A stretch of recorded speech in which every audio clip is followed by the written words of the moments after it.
It has a similar yet different topic, and the title of the paper is Indiscrete Logs, Persistent Diffie-Hellman Backdoors in TLS.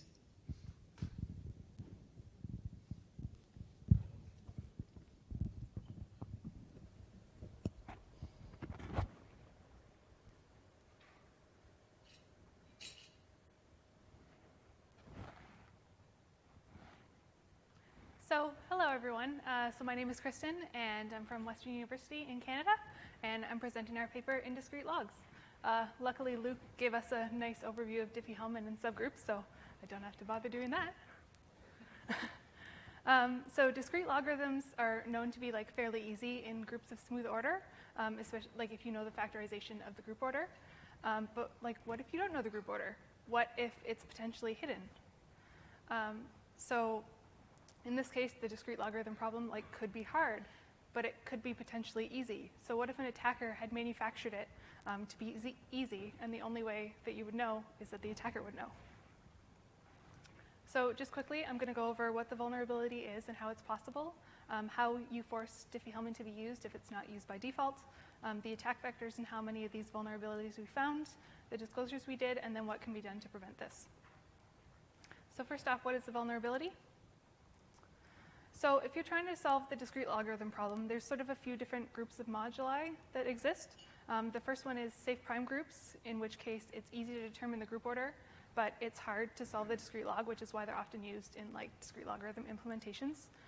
You also have the non-safe prime groups that Luke was talking about, where it's relatively easy to determine the group order, but also relatively easy to solve the discrete log. You then have a random modulus, where it can be anywhere from easy to hard to find the group order and anywhere from easy to hard to solve the discrete log. But you also have the case where an attacker could manufacture a trapdoored moduli to solve the discrete log easily, but make it difficult to determine the group order. So the trapdoor that we're talking about, it implies that you need to use a composite modulus. So imagine if you had two non-safe prime groups. Both of them, it's relatively easy to determine the group order and also relatively easy to compute the discrete log. But imagine if you multiply them together. Suddenly, the attacker would know what the factorization is, but no one else would be able to figure it out. So that implies that the trapdoor would need to be some sort of composite modulus.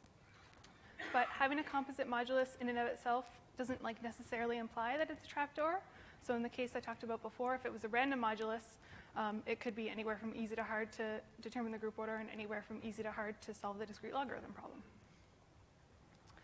So the takeaway from that is if you have a composite modulus, it could just be a simple mistake, but it could also be a trapdoor, and you can't tell unless you're able to factor the modulus. So we found many instances of composite Diffie-Hellman moduli used in TLS and Start TLS. This was over 30-something countries and 20-something companies.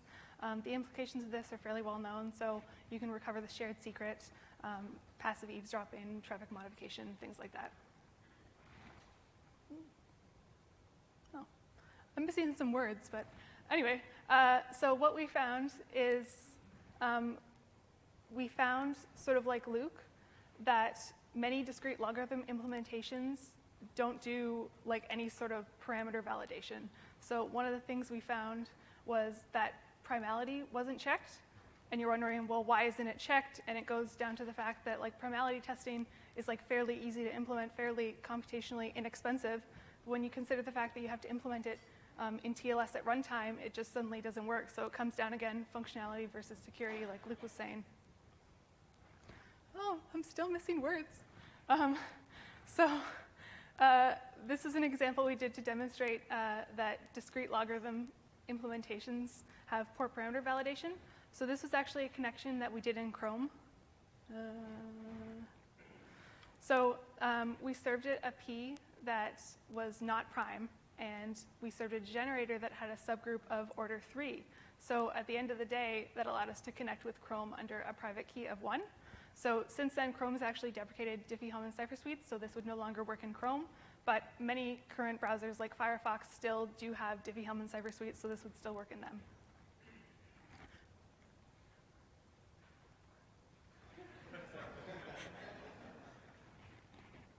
Was it really that bad?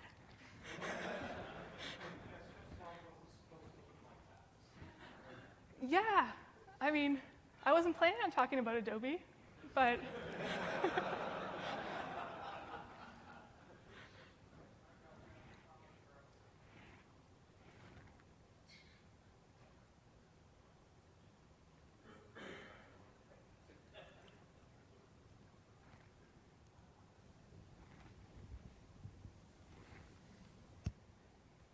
so how's everyone's day going?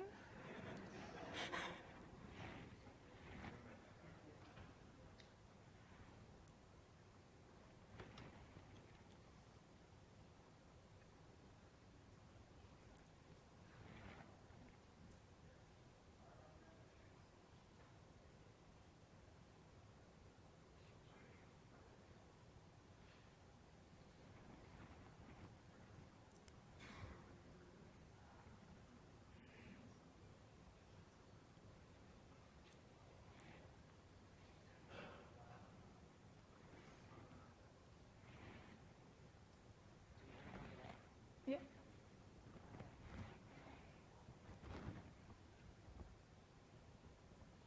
I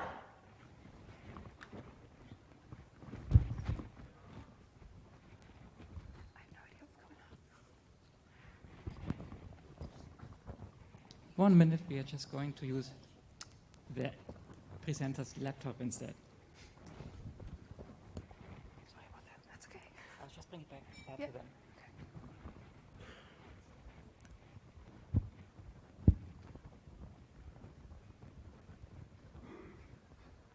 All right. How do I?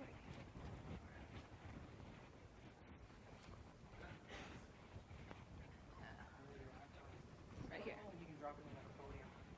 Oh, she told me to come back here. Okay.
Okay.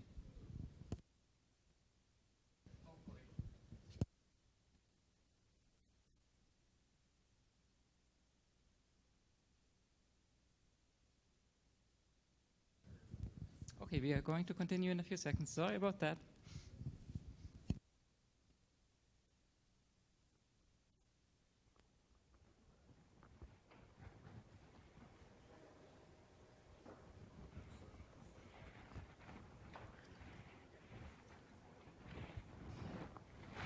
All right, so I definitely demonstrated that anything that can go wrong will go wrong. now you can see the beautiful title I have. All right, so in that case, when we were doing it with Chrome, we had set up our web server to only serve Diffie-Hellman cipher suites. So what happens if we need to force Diffie-Hellman to be used? So Diffie-Hellman's actually only used in less than 1% of TLS connections nowadays, but it's still somewhat widely supported. So small subgroups do allow the attacker to compute the master secret. So in this case, we can use a sort of downgrade attack to force Diffie-Hellman to be used in TLS 1.2 and below. But in TLS 1.3, they do have downgrade protection that will prevent against this type of man-in-the-middle attack. So I'm going to discuss the attack vectors if you want to have your weak Diffie-Hellman parameters actually be used. So there's 3 options for the attacker to use. The first one is that he can actually drop the Diffie-Hellman parameters onto a server. In this case, the attacker would need to have root access in the form of a previous exploit. The reason that, for example, you wouldn't want to do something else like steal the server's private RSA signing key is that there are a couple of disadvantages to that method. The first is that